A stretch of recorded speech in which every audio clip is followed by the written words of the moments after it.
नमस्कार दोस्तों, easy to learn में आपका फिर से एक बार बहुत बहुत स्वागत है। कल हमने देखा था working principle of DC motor का। जैसे कि आप कल कल से हमारा डीसी मोटर का टॉपिक चालू हो गया है। इससे पहले हम जनरेटर देख रहे थे, कल हमने डीसी मोटर स्टार्टिंग की थी, उसमें हमने देखा था कि working principle of DC motor. आज हम देखेंगे बैक ईएमएफ।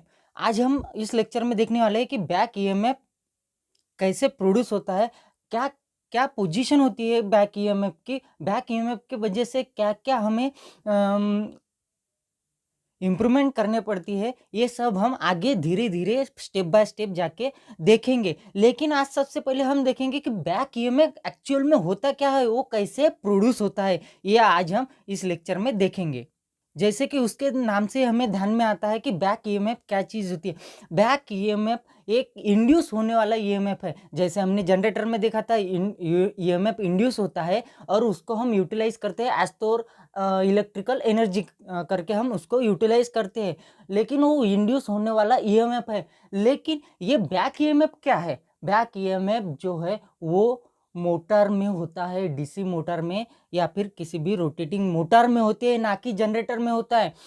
बहुत से लोगों को कन्फ्यूजन होगा, तो ये पॉइंट क्लियर कर लीजिए। बैक ईएमएफ मोटर में होता है और ये इंड्यूस होने वाला ईएमएफ ही है। आप लोगों के सामने क्वेश्चन आ गया होगा कि अगर मोटर को तो हम बाहर से एक्सटर्नल सप्लाई देते हैं और वो मैकेनिकल आउटपुट हमें देती है, तो इलेक्ट्रिकल यानी वोल्टेज ईएमएफ कैसे इंड्यूस होता है, तो देखते हैं हम कैसे ईएमएफ इंड्यूस होता है।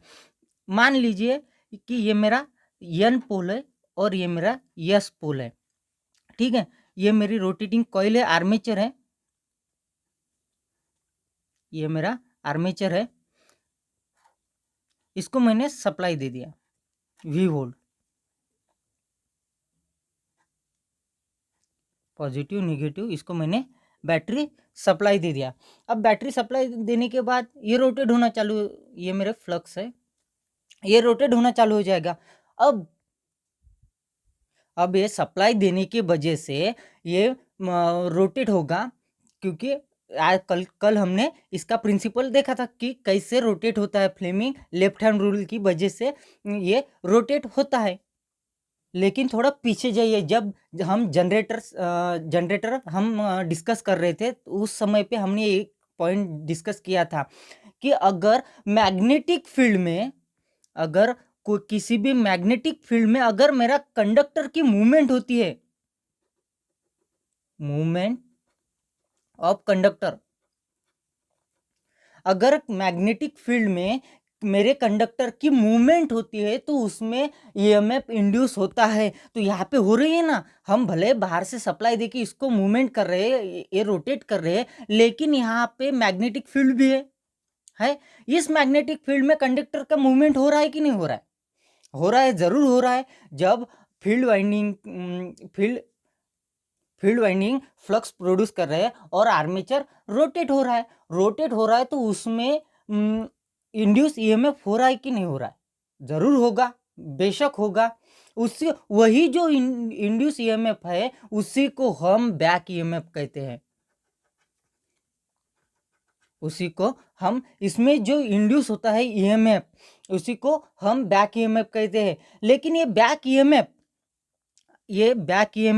ईबी, जिसको मैं ईबी से डिनोट करता हूँ,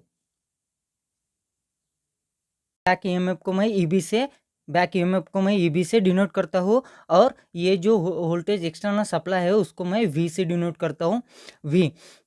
तो ये ईबी जो है वो ऑलवेज कम होता है, किससे? वोल्टेज से। जो अप्लाई करने वाला वोल्टेज है उससे ईबी हमेशा कम होता है, तभी तो हमारी मोटर रोटेट करती है। अगर ये ईबी इक्वल्स टू वी हो जाए तब क्या हो जाएगा? मशीन स्टॉप हो जाएगी, मशीन रुकेगी नहीं, क्योंकि जनरेटेड वोल्टेज और सप्लाई वोल्टेज ये इक्वल हो जाएगा, तब मोटर स्टॉप हो जाएगी, लॉक हो जाएगी, ये रोटेट करेगी नहीं। और ईबी ये बड़ा हो जाएगा वी से, यानी कि वो सप्लाई वोल्टेज से, तब क्या हो जाएगा? हमारी मोटर जो है वो वर्क एज ए जनरेटर करेगी, जनरेटर की तरह वर्क करेगी ना, क्योंकि ईबी अगर बड़ा हो गया तो हमें आउटपुट में क्या मिलेगा? Electric supply. इसीलिए ईबी है और मोटर में ऑलवेज कम होता है, बैक ईएमएफ कम होता है। तो अब देखते हैं हम, ये चलो ये तो समझ में आ गया कि बैक ईएमएफ किसको कहते हैं और क्या कैसे इंड्यूस होके हमें बैक ईएमएफ मिलता है। चलिए कुछ पॉइंट्स है उनको देखते देखते हम बैक ईएमएफ भी समझ लेते हैं, ठीक है। वैसे तो हमने डायग्राम से अच्छे से समझ लिए है, लेकिन फिर भी एक बार और समझ लेते हैं।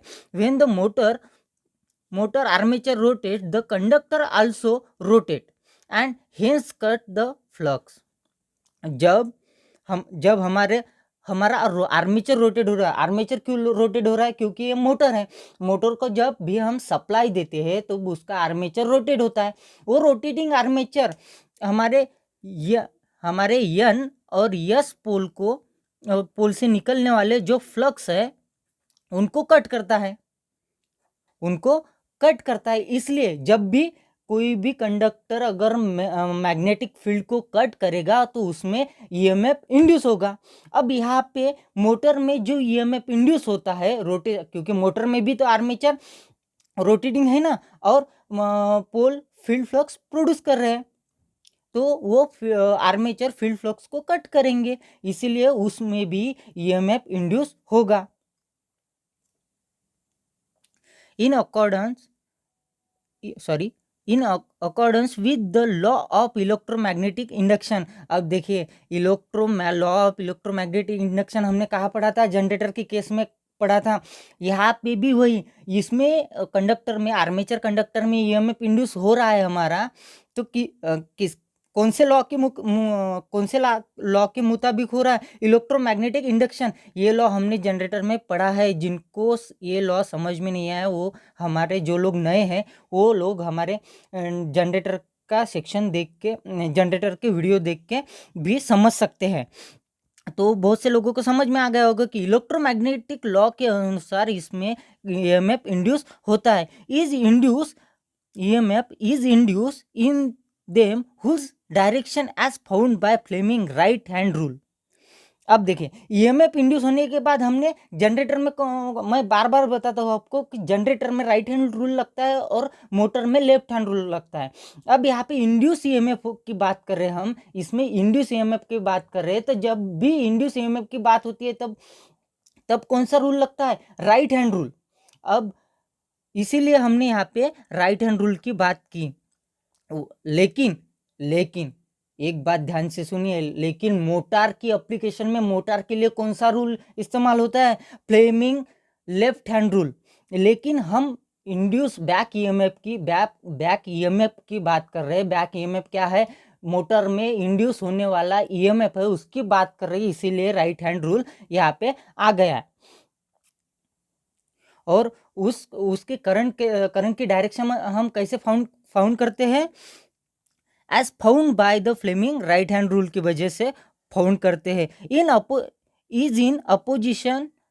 Opposition to the opposite applied voltage. ये हमारा बैक ईएमएफ ऑलवेज हमारा अपोजिट रहेगा। EB is opposite to the applied voltage.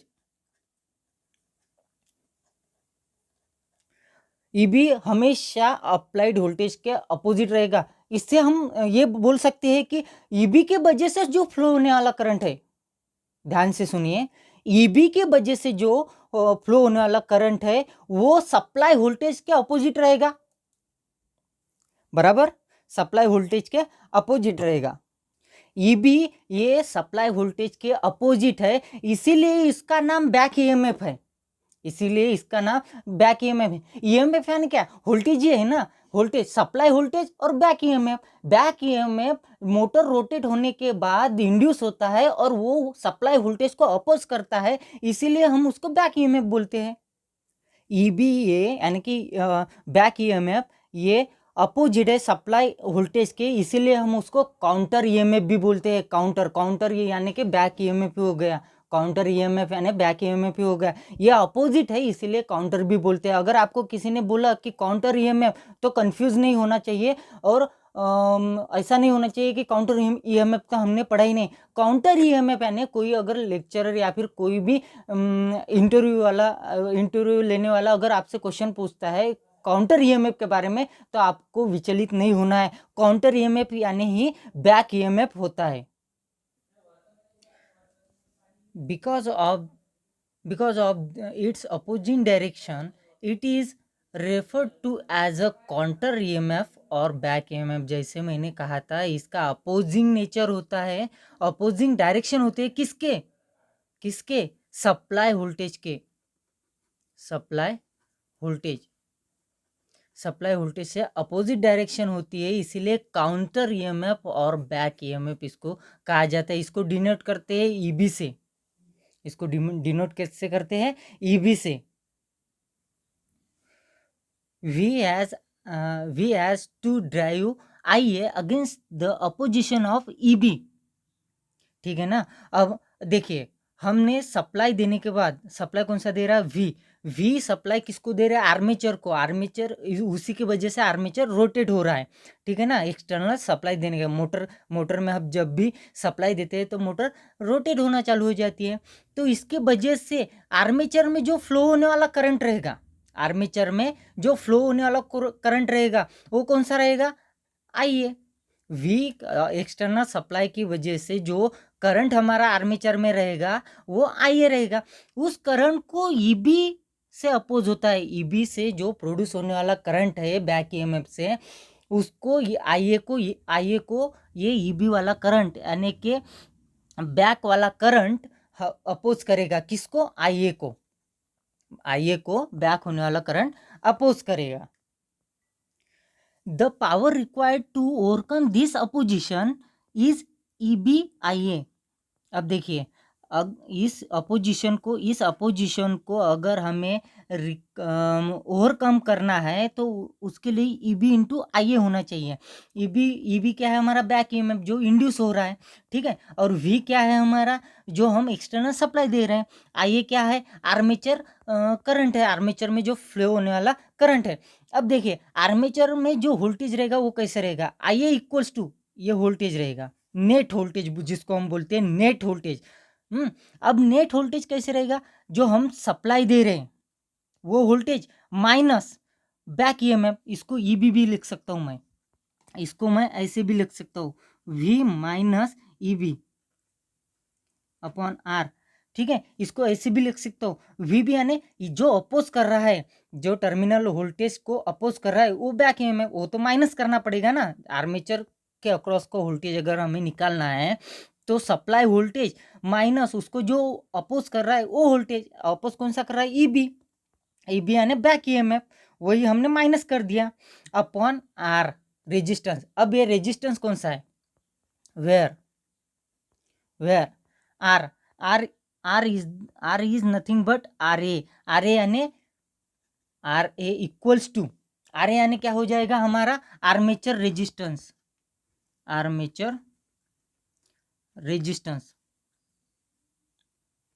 ए क्या हो जाएगा? हमारा आर्मेचर रेजिस्टेंस। और ईबी क्या हो जाएगा? ईबी हमने पढ़ा है, ईबी वही हो जाएगा ईजी। जनरेटर में जो देखा था हमने, जनरेटेड ईएमएफ का इक्वेशन जो है वही ईबी का रहेगा, क्योंकि ये भी तो एक जनरेटेड इक्वेशन ही है ना, सॉरी जनरेटेड ईएमएफ ही है ना। इसीलिए जनरेटर का जो ईजी है यानी कि जनरेटेड ईएमएफ का जो इक्वेशन है वही इक्वेशन बैक ईएमएफ का भी रहेगा। क्या था?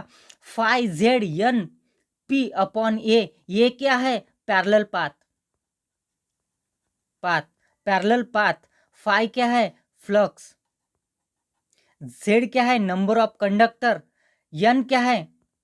एन है हमारा रिवॉल्यूशन पर मिनट यानी कि स्पीड, आरपीएम स्पीड। और पी क्या है? हमारे नंबर ऑफ पोल। ये हमने देखा था किसमें? जनरेटर में। इसको बहुत अच्छे से हमने डिस्कस किया था। इसीलिए ईबी जो है वो जनरेटेड ईएमएफ ही रहेगा, उसी का सेम इक्वेशन रहेगा ये ईबी। अब देखो, ईबी भी मिल गया, आईए भी मिल गया। इसका मतलब पावर रिक्वायर्ड रहेगा ओवरकम करने के लिए ईबी इंटू IA। ठीक है, इसका मतलब बैक ईएमएफ किस पे डिपेंड है? ईबी किस पे डिपेंड है? ईबी एन पे डिपेंड है, यानी कि स्पीड पे। अगर हमारी स्पीड चेंज हो जाती है तो जनरेटेड बैक ईएमएफ भी हमारा चेंज हो जाएगा। अगर हमारी स्पीड ज़्यादा हो गई, स्पीड हाई हो गई, तो ईबी भी क्या हो जाएगा? हमारा हाई हो जाएगा। अगर स्पीड अगर हमारी कम रहेगी मोटर की, तो बैक ईएमएफ भी कम रहेगा। इसका मतलब जितनी ज़्यादा हम मोटर की स्पीड बढ़ाते जाएंगे, उतना ज़्यादा बैक ईएमएफ हमारा बढ़ते हुए जाएगा। तो ईबी यानी बैक ईएमएफ हमारा किस में होता है? रोटेटिंग मशीन में, यानी कि डीसी मोटर में हमारा बैक ईएमएफ होता है, ना कि जनरेटर में। जनरेटर में बैक ईएमएफ होता है क्या? नहीं, वहाँ पे तो हम सिर्फ ईएमएफ ही जनरेट करते हैं। वहाँ पे तो यही मोटो होता है हमारा कि ईएमएफ हमें जनरेट करना है। लेकिन मोटर की कंडीशन में क्या होता है कि हमें रोटेटिंग चाहिए होती है, ना कि ईएमएफ हमें कलेक्ट करना है, ना कि हमें इलेक्ट्रिसिटी वहाँ से लेनी है। हम वहाँ पे इलेक्ट्रिसिटी देते हैं और मैकेनिकल आउटपुट लेते हैं, लेकिन बाय डिफ़ॉल्ट वहाँ पे ईएमएफ जनरेट हो जाता है। वो किस तरीके से जनरेट हो जाता है, ये आज हमने देख लिया है। वो जो बाय डिफ़ॉल्ट बैक ईएमएफ जो बाय डिफ़ॉल्ट ईएमएफ इंड्यूस हो जाता है, किस तरीके से होता है? आर्मेचर कैसे होता है? रोटेटिंग कंडीशन में होता है। आर्मेचर रोटेटिंग कंडीशन में होता है, तब वो फील्ड फ्लक्स को कट करता है, इसलिए उसमें ईएमएफ इंड्यूस हो जाता है। उसी को हम बैक ईएमएफ कहते हैं, या फिर उसको काउंटर ईएमएफ भी बोलते हैं। जनरली काउंटर ईएमएफ ये वर्ड मैक्सिमम टाइम यूज़ नहीं होता, क्योंकि और ये ज़्यादा यूज़ नहीं होता, इसलिए ज़्यादा लोगों को पता भी नहीं होता। लेकिन ऐसे ही पॉइंट पे हमें क्वेश्चनिंग होते हैं कि काउंटर ईएमएफ क्या होता है। हमें तो पता होता है यार, बैक ईएमएफ तो सुना था, लेकिन काउंटर ईएमएफ नहीं सुना है, तो ये काउंटर ईएमएफ आखिर है क्या?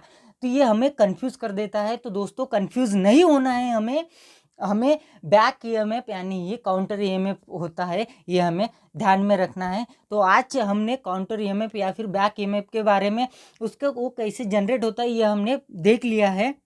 जैसे जैसे हम आगे बढ़ेंगे, वैसे वैसे बैक ईएमएफ का कॉन्सेप्ट आपको धीरे धीरे क्लियर होते जाएगा। इसको रिड्यूस किस तरीके से करते हैं, इसका यूज़ क्या है। मैक्सिमम मशीन्स में, जैसे कि रेलवे में, ब्रेकिंग सिस्टम में बैक ईएमएफ का बहुत ज़्यादा इस्तेमाल होता है।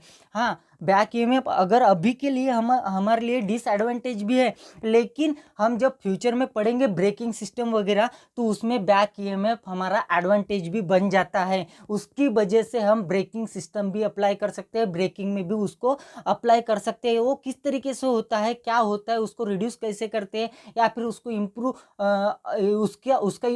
नहीं, उसको हमारे एप्लीकेशन में यूज़ कैसे करते हैं, ये सब हम आगे चल के स्टेप बाय स्टेप देखने वाले हैं। तो आज के लिए बस इतना ही। धन्यवाद।